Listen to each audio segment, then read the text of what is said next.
అమ్మలు కన్న అమ్మ దుర్గమ్మ,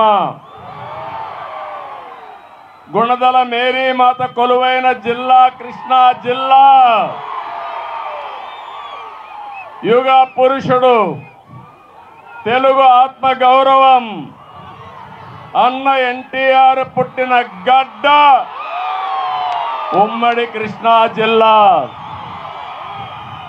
మనమంతా గర్వంగా పట్టుకుని మువ్వెన్నెల జెండా, జాతీయ జెండా రూపశిల్పి పింగళి వెంకయ్య పుట్టిన ప్రాంతం ఈ కృష్ణా జిల్లా. కళలకు కాణాచి ఈ కృష్ణా జిల్లా. అంతర్జాతీయ ఖ్యాతి పొందిన కొండపల్లి బొమ్మ గాని, కూచిపూడి నాట్యం పుట్టిన ప్రాంతం ఈ కృష్ణా జిల్లా. వారసత్వం చూస్తే పెద్ద వారసత్వం. తెలుగు జిల్లాల్లో ఎక్కడా లేని వారసత్వానికి నాంది పలికిన జిల్లా ఈ ఉమ్మడి కృష్ణా జిల్లా అని చెప్పి కూడా నేను మీకు తెలియజేస్తున్నా. ఈరోజు మీరు ప్రపంచంలో ఎక్కడికి పోయినా, ఏ మూలకు పోయినా అక్కడ తెలుగువాడు ఉంటాడు. వాళ్ళలో అగ్రభాగాన ఉండేది ఈ కృష్ణా జిల్లా వాసులే. అవకాశాలు అందిపుచ్చుకోవడంలో మీరు చాలా టాప్. ఏ అవకాశం వచ్చినా ఫస్ట్ మీరు అందిపుచ్చుకుంటారు. అలాంటి చురుగ్గా పనిచేసే ప్రజానాయకులు ఉన్నారు. ప్రపంచమంతా విస్తరించారు. సంస్థల్ని, వ్యవస్థల్ని నిర్మాణం చేశారు. నా ఆలోచన ఒకటి, ప్రపంచంలో తెలుగు జాతి నెంబర్ 1గా ఉండాలనేది నా ఆకాంక్ష, నా కోరిక. ఒక పక్క మన వాళ్ళే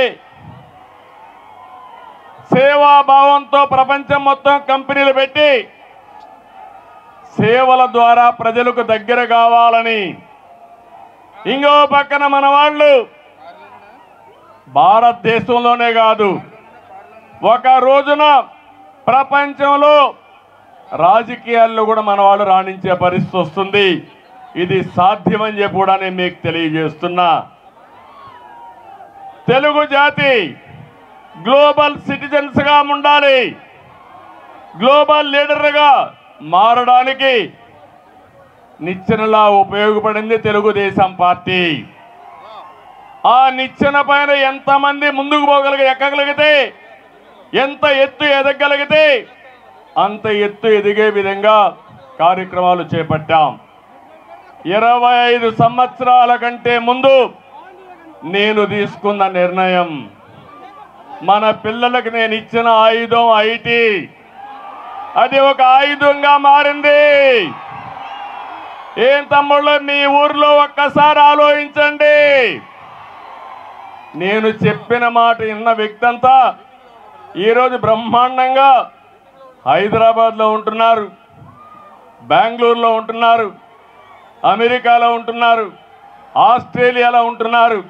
ఇటీవల నాకు ఇబ్బంది వచ్చినప్పుడు 80 దేశాలలో నిరసన తెలియజేశారంటే, సంఘీభావాన్ని తెలియజేశారంటే అది తెలుగువారి సత్తా అని చెప్పి నేను మీకు తెలియజేస్తున్నా.